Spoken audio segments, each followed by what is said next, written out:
पढ़ेंगे धातु के निष्कर्षण का विभिन्न चरण। बात समझ में आ? धातु देखिए, धातु खनिज के रूप में ना खनन से निकालते हैं।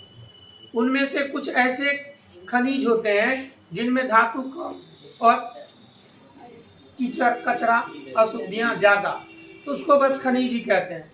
लेकिन कुछ खनिज ऐसे हैं जिनमें से कम खर्च में हम आसानी से धातु प्राप्त कर लेते हैं, उसको क्या कहते हैं? अयस्क कहते हैं। अब उस अयस्क से हम क्या से धातु प्राप्त करेंगे, उनका ये विभिन्न चरण है। अब उस अयस्क में भी 3 प्रकार होगा। देखिए, एक होता है क्रियाशील। क्या होगा? क्रियाशील। जो क्रियाशील धातु के अयस्क है, इसमें जैसे आ जाएंगे Na, पोटेशियम, ये सब इनका जो अयस्क है, इनको इतना करने का आवश्यकता नहीं है। मतलब वह जो क्रियाशील धातु है उनको इस चरण से नहीं गुजरना पड़ता है। उनके द्रवित अवस्था का वैद्युत अपघटन किया जाता है। क्या किया जाता है? वैद्युत। इनके द्रवित अवस्था, कौन अवस्था का? द्रवित अवस्था का वैद्युत अपघटन कर दो, धातु प्राप्त हो जाएगा। किस श्रेणी के धातु का? क्रियाशील श्रेणी। किस श्रेणी के धातु का? क्रियाशील श्रेणी के धातु के निष्कर्षण के लिए उसके अयस्क का द्रवित रूप में हम क्या करते हैं? वैद्युत अपघटन करते हैं। क्या करते हैं? तो हमें धातु प्राप्त हो जाता है। अब एक होता है मंद। मंद क्रियाशील। मंद का अर्थ होता है न फास्ट न स्लो, बीच में। ये बीच वाला का है ओल जोल। किसका है? बीच वाला को जोल। अभी पहली बार बीच वाला का इतना ओल जोल। वास्तव में बीच वाला मिलेगा तब बहुत ओल जोल करता है। तो ये बीच वाला। एक लास्ट वाला होता है कम क्रियाशील। कम क्रिया, कम मतलब नामात्र। इसके अंतर्गत आता है AU, न AG, PT, ये सब। तो ये जो कम है ना बाबू, ये इसको भी इस चरण से गुजरना, तो ये क्रियाशील को और कम क्रियाशील को इस चरण से गुजरना नहीं पड़ता। अब इसका निष्कर्षण देखिए, इसका कम क्रियाशील वाला का क्या करता है? सीधा क्या होता है? वर्जन। क्या होता है? वर्जन के बाद सीधा किस में बदल गया? ऑक्साइड में बदल गया। किस में बदल गया? तो देखो, इसका क्या क्या जाएगा? सीधा वर्जन। वर्जन करके किस में जाएगा? ऑक्साइड में। ऑक्साइड से धातु प्राप्त। तो ये इतना ताम झाम किनका है? मंद क्रियाशील, जो न फास्ट हो ना उसके लिए। बात समझ में? इसके अंतर्गत एल्युमिनियम आ जाएगा ना, और आयरन आ जाएगा ना, ये सब, कॉपर भी, ये सब इसके। अब देखिए चलते हैं। अयस्क है जो कि ना खनन से प्राप्त हुआ। पहला है अयस्क का सांद्रण।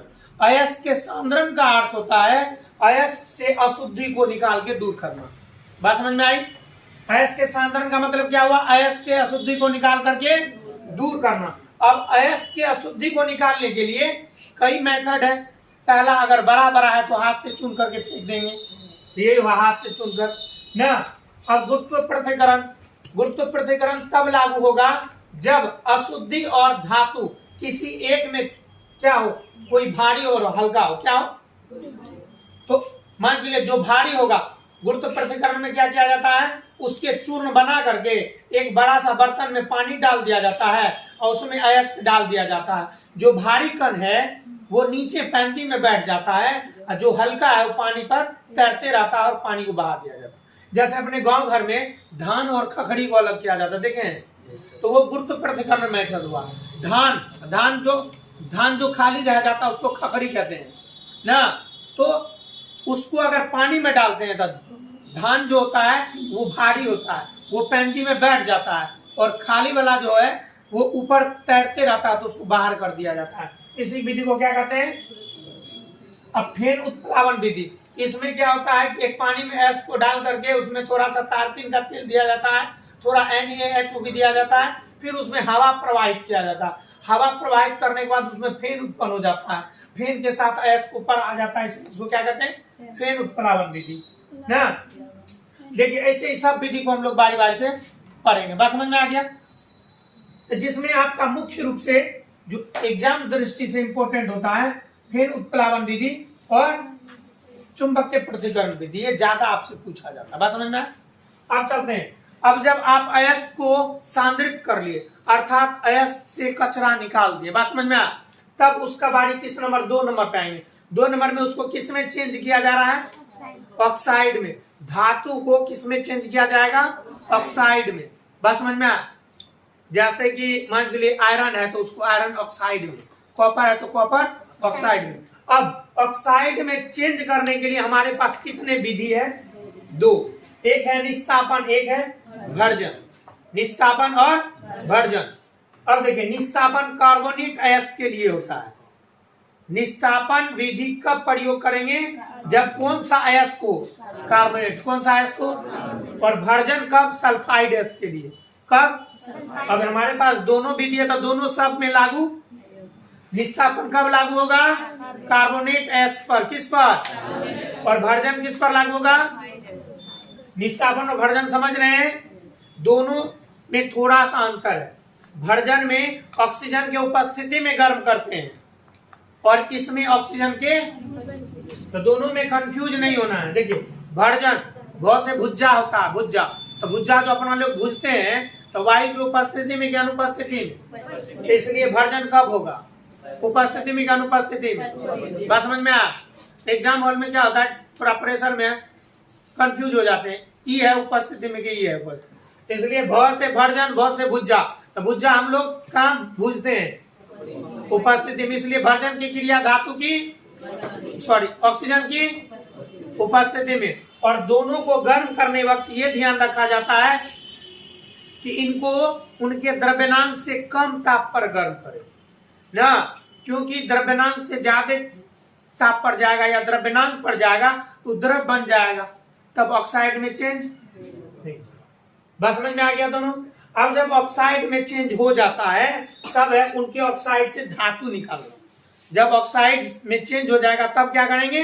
तब ऑक्साइड से हम लोग धातु प्राप्त करेंगे। अब ऑक्साइड से धातु प्राप्त करने के लिए हमारे पास 3 मेथड है। अब ये तीनों मेथड सभी धातु पर लागू, सब उसके गुण पर डिपेंड करता है। पहला उष्मा अवकरण, मतलब जो कम क्रियाशील होता है, उष्मा द्वारा, मतलब उसको गर्म कीजिए, ऑक्सीजन वायु में चला गया तो हमें धातु प्राप्त हो जाता है। और जिसको इससे नहीं कर सकते हैं, थोड़ा जो क्रियाशील, इससे ज्यादा क्रियाशील है, उनको क्या कहते हैं? रासायनिक अवकरण। रासायनिक अवकरण 2 विधि से, एक है कार्बन। इसमें क्या होता है कि धातु के साथ कार्बन मिला दिया जाता है, कोक, कोक समझते हैं ना, कोयला, उसको मिला करके गर्म करते हैं ना, तो वो कोक जो है धातु के ऑक्साइड अर्थात ऑक्सीजन से संयोग करके ना कार्बन मोनोऑक्साइड और डाइऑक्साइड गैस बना करके बाहर निकल जाता है। कौन? कार्बन। ये तो ऑक्साइड है, इसके ऑक्साइड अर्थात ऑक्सीजन से कार्बन संयोग करके बाहर हो जाता, तो हमें क्या मिल जाएगा? धातु मिल जाएगा ना। अब एक होता है एल्युमिनियम ना, एल्युमिनियम द्वारा अवकरण, इसमें एल्युमिनियम के चूर्ण डाला जाता है। बस समझ में आया? अब जो ज्यादा क्रियाशील होता है उसमें ऐसा होता है। अब जब देखिए इस सब मेथड से हम क्या किए, ये रासायनिक अवकरण इसलिए इसमें रसायन का प्रयोग किया गया। कार्बन क्या रसायन है, एल्युमिनियम क्या है रसायन, इसलिए इसका नाम क्या पड़ा? अब वैद्युत अपघटन द्वारा। बात समझ में? इसमें क्या गया? तो वैद्युत प्रवाह, वैद्युत के द्वारा अपघटन मतलब तोड़ना ना, तो वैद्युत का अपघटन, इसलिए चूंकि इसमें वैद्युत डीसी वोल्टेज का प्रयोग किया जाता है। अब यहाँ आपको धातु मिल गया, क्या मिल गया? लेकिन ये धातु शुद्ध रूप नहीं है, अब इसका शोधन करना पड़ता है। क्या करना पड़ता है? अभी भी इसमें आपको अशुद्धियां है, अब उनका शोधन होता है। तो शोधन के कई विधि हैं, यहाँ नहीं लिखा गया, हम लोग उसमें पढ़ लेंगे, ठीक है। अब ये शोधन मतलब हुआ कि धातु को शुद्ध करना ना, धातु को शुद्ध करना। अभी हम लोग धातु प्राप्त किए हैं, यहाँ तक में क्या किए हैं? धातु प्राप्त किए हैं। अब वो प्राप्त धातु को हम क्या करेंगे? शुद्ध करेंगे, इसी को धातु का। अब हम लोग इसको बारी बारी से पढ़ेंगे, ठीक।